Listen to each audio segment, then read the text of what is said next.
All right, so this is the second stage or the second phase of when you are installing an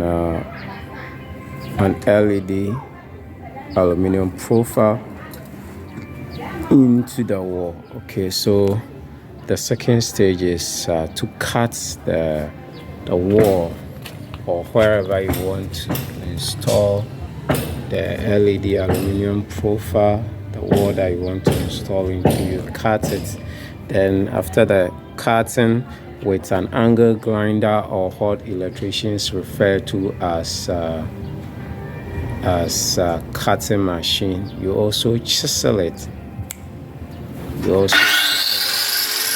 is the sound